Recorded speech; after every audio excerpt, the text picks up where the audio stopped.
Saya memiliki 3 hotel kecil, hanya bintang 3, di kota kecil seperti Cepu, di Puncak, dan kota Subang. Beberapa waktu yang lalu, di mana dalam kesempatan rapat tahunan, saya berkumpul dengan para GM hotel tersebut. Sebuah kebiasaan saya ketika diskusi bebas adalah bertanya, beri saya million dollar question. Million dollar question adalah pertanyaan yang bernilai jutaan dolar. Kalau bisa kita jawab, di setiap bisnis pasti ada yang namanya kendala, atau constraint, atau pain point, bukan? Nah, apa itu pain point? Saya bahas sekilas. Pain point adalah masalah yang kalau kita selesaikan akan mendapatkan nilai juta dolar. Dan untuk menyelesaikan pain point tersebut adalah dengan menemukan jawaban. Jadi bulat kan? Kita bahas pain point di sesi lain. Sekarang tentang million dollar question di dunia hospitality yang akan saya lontarkan kepada para GM tersebut. Ketiganya rupanya punya masalah tersebut sudah di bawah sadar karena mereka bertiga dengan cepat menjawab pertanyaan saya tersebut. Mengalir spontan. Artinya memang sudah ada di bawah sadar mereka lama akan pertanyaan tersebut. Salah satu GM berkata, rasanya yang paling penting adalah bagaimana menjual kamar yang kosong di hari sepi. Kan kita semua tahu kalau hari Jumat, Sabtu, Minggu atau hari libur nasional, hotel tanpa promosi 60-80% bisa terjual penuh. Tapi kalau hari Senin sampai Kamis, sering hanya 20% saja kamar laku dan 80% kosong. Jadi apalagi lokasi kita agak dalam atau agak jauh dari keramaian, udah susah jualan yang 80% kamar tadi. Oke, saya mengangguk dan berkata, ada lagi yang lain? Kemudian satu orang GM melanjutkan perkataannya. Saya ingin ada alat atau aplikasi yang bisa menunjukkan dalam radius 2 km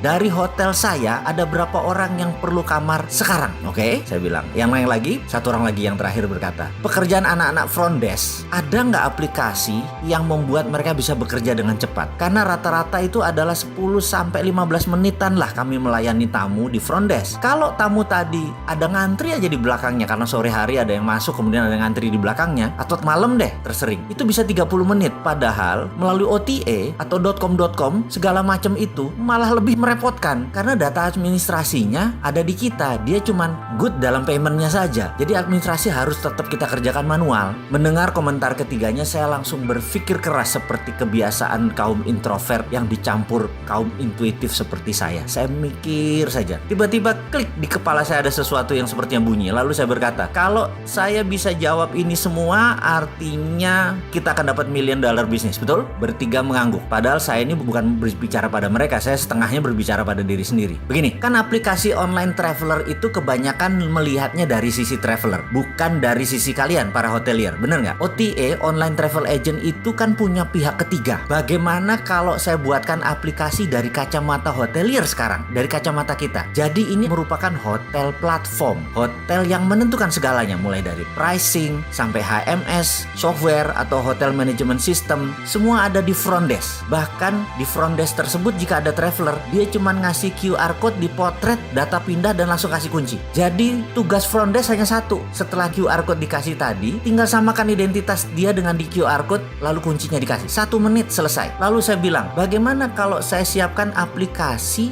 di mana kalau traveler cari kamar, nggak usah jauh-jauh hari nyari kamar. Pada saat dia lagi butuh kamar, dia tinggal pencet aplikasinya on di aplikasinya, maka secara otomatis aplikasi itu akan menyebar ke seluruh hotel yang terdekat dalam jarak 2 atau 3 km. Dan semua hotel yang mendapatkan info dari traveler tadi yang sedang cari kamar, hotel lah yang ngebid atau yang menawarkan ke traveler tersebut. Mau nggak 200.000 saya jemput? Mau nggak 200.000 nggak pakai breakfast? Karena kebanyakan kan mereka butuh kamarnya cuma semalam. Karena kita mencari orang-orang yang memang perlu kamar saat ini. Logikanya adalah sama persis ketika kita cari makan melalui GoFood. Anda pencet menu, lalu tersebarlah informasi tadi kepada supir ojek. Lalu para supir ojek itu duluan ngebid ngambil order tersebut. Ini juga sama. Hotel duluan ngebid ke kita. Dengan demikian traveler akan mendapatkan harga terbaik, terdekat, termurah, tercepat. Kamar kosong malam langsung terisi. Traveler dapat harga murah karena masuknya bisa sore dan malam hari, nggak usah 24 jam. Dimana dulu late traveler itu ditembak sama hotel. Jadi sekarang late traveler dapat murah. Kita pun bisa mendapatkan kamar cepat karena saat ini anak-anak muda itu kaum milenial tuh price savvy namanya. Kamarnya maunya 200 ribuan, nginepnya nggak mau mahal tapi HP-nya 15 juta. Plus bawa kamera lagi. Dengan demikian nginep jadi murah, jadi cepat, dan merubah kebiasaan orang